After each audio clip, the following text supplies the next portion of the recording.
नमस्कार दोस्तों, आपका हमारे YouTube चैनल धार्मिक कथाएं और कहानियाँ में स्वागत है। आज मैं आपको कार्तिक माह महात्म्य का 25वां अध्याय सुनाऊंगी। अगर आपको यह कथा अच्छी लगे तो आप वीडियो को लाइक, सब्सक्राइब और शेयर ज़रूर कीजिएगा। आइए सुनते हैं कार्तिक माह महात्म्य का 25वां अध्याय। तीर्थ में दान और व्रत आदि सत्कर्म करने से मनुष्य के पाप नष्ट हो जाते हैं, परंतु तू तो प्रेत के शरीर में है, अतः उन कर्मों को करने की अधिकारिणी नहीं है। इसीलिए मैंने जन्म से लेकर अब तक जो कार्तिक का व्रत किया है, उसके पुण्य का आधा भाग मैं तुझे देता हूँ, तो उसी से सद्गति को प्राप्त हो जा। प्रकार कहकर धर्मदत्त ने द्वादशाक्षर मंत्र का श्रवण कराते हुए तुलसी मिश्रण जल से ज्यों ही उसका अभिषेक किया, त्यों ही वह प्रेत योनि से मुक्त हो प्रज्वलित अग्नि शिखा के समान तेजस्विनी एवं दिव्य रूप धारिणी देवी हो गई और सौंदर्य में लक्ष्मी जी की समानता करने लगी। तदंतर उसने भूमि पर दंड की भांति गिरकर ब्राह्मण देवता को प्रणाम किया और हर्षित होकर गदगद वाणी से कहा, हे द्विज श्रेष्ठ, आपके प्रसाद से आज मैं इस नरक से छुटकारा पा गई। मैं तो पाप के समुद्र में डूब रही थी और आप मेरे लिए नौका के समान हो गए। वह इस प्रकार ब्राह्मण से कह रही थी कि आकाश से एक दिव्य विमान उतरना दिखाई दिया।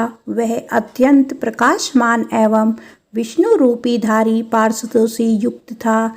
विमान के द्वार पर खड़ी हुई पूर्णशील और सुशील ने उस देवी को उठाकर श्रेष्ठ विमान पर चढ़ा लिया। तब धर्मदत्त ने बड़े आश्चर्य के साथ उस विमान को देखा और विष्णु रूपधारी पार्षदों को देखकर साष्टांग प्रणाम किया। पूर्णशील और सुशील ने प्रणाम करने वाले ब्राह्मण को उठाया और उसकी सराहना करते हुए कहा, हे द्विज श्रेष्ठ, तुम्हें साधुवाद है, क्योंकि तुम सदैव भगवान विष्णु के भजन में तत्पर रहते हो, दीनों पर दया करते हो, सर्वज्ञ हो तथा भगवान विष्णु के व्रत का पालन करते हो। तुमने बचपन से लेकर अब तक जो कार्तिक व्रत का अनुष्ठान किया है, उसके आधे भाग का दान देने से तुम्हें दूना पुण्य प्राप्त हुआ है और सैकड़ों जन्मों के पाप नष्ट हो गए हैं। अब यह वैकुंठ धाम में ले जाई जा रही है। तुम भी इस जन्म के अंत में अपनी दोनों स्त्रियों के साथ भगवान विष्णु के वैकुंठ धाम में जाओगे और मुक्ति प्राप्त करोगे।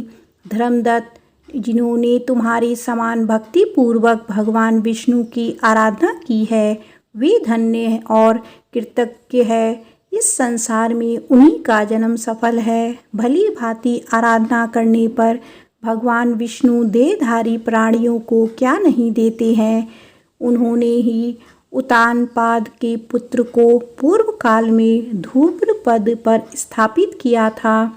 उनके नामों का स्मरण करने मात्र से समस्त जीव सद्गति को प्राप्त होते हैं। पूर्व काल में ग्रहग्रस्त गजराज उन्हीं के नामों का स्मरण करने से मुक्त हुआ था।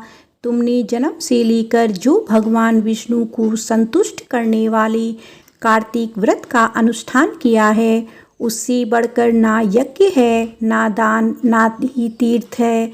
विप्रवर, तुम धन्य हो, क्योंकि तुमने जगत गुरु भगवान विष्णु को प्रसन्न करने वाला कार्तिक व्रत किया है, जिसके आधे भाग के फल को पाकर यह स्त्री हमारे साथ भगवान लोक में जा रही है। कार्तिक माह महात्म्य का 25वां अध्याय समाप्त होता है। आप सभी मेरे साथ बोलिए, भगवान विष्णु की जय, माता लक्ष्मी की जय, तुलसी माता की जय।